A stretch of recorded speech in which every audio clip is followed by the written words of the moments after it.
Is drone worth it in 2020?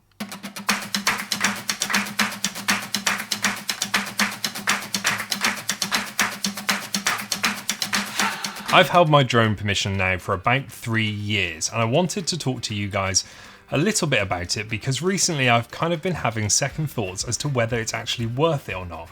And if you're thinking about going out and getting your permission and buying a drone and getting insurance, I wanted to talk to you a little bit about the costs involved and whether it's actually commercially viable for a small production company to use drones in 2020.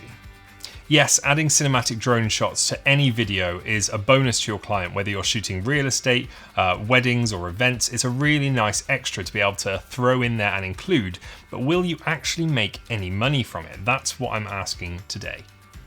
So what kind of costs are involved if you want to fly a drone commercially, legally? And I do stress legally because a lot of people will just go and buy a Mavic Air or a Mavic Pro, start charging people doing commercial work without any permission, without any insurance, and if they crash that drone, they are going to be in for a whole world of financial pain.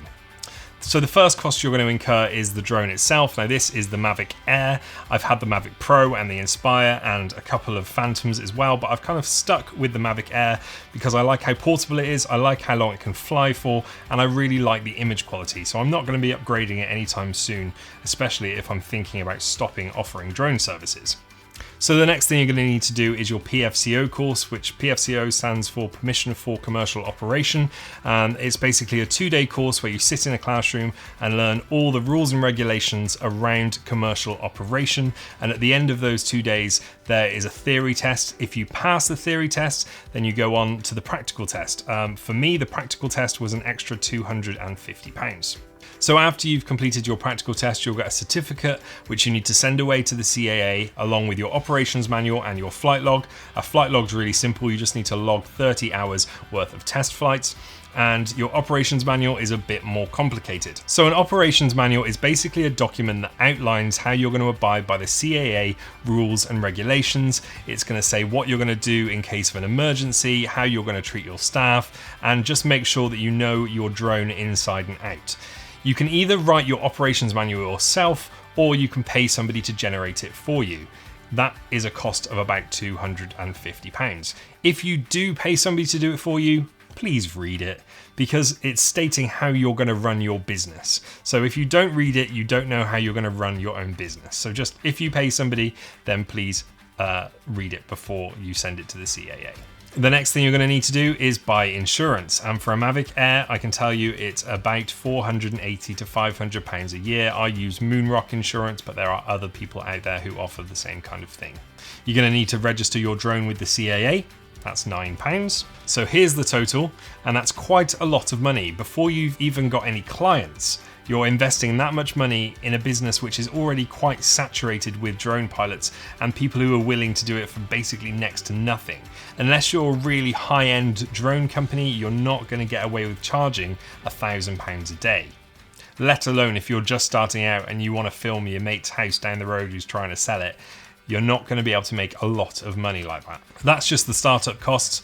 There is a cost of obviously the insurance every year, which is £480, and the cost of renewing your permission every year, which is £190, which is a total of £670 a year just to stay as a commercial pilot and be able to go out and do some work. So I make my money from filming wedding videos, making videos for businesses, and filming events and music videos.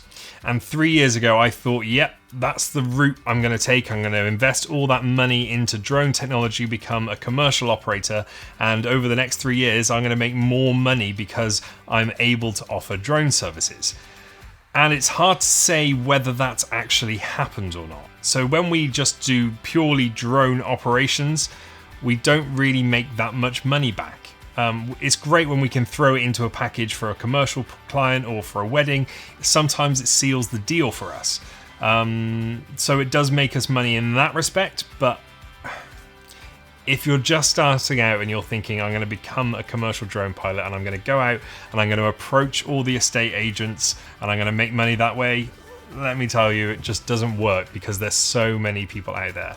There's over 90,000 registered drone pilots at the moment in the UK, and that number's estimated to rise by 40,000 more people next year. I'm not saying don't go out and become a commercial drone pilot. I'm just saying be prepared. It's a lot harder than a lot of people think, and it does require quite a lot of initial investment to get going before you've even got any clients. Thank you for watching this video. I hope you enjoyed it. I hope you learned something. I think we're going to stop offering drone services from next year just because the ongoing cost isn't worth it for our little production company. If you're a big production company, then I'm sure you can justify the costs.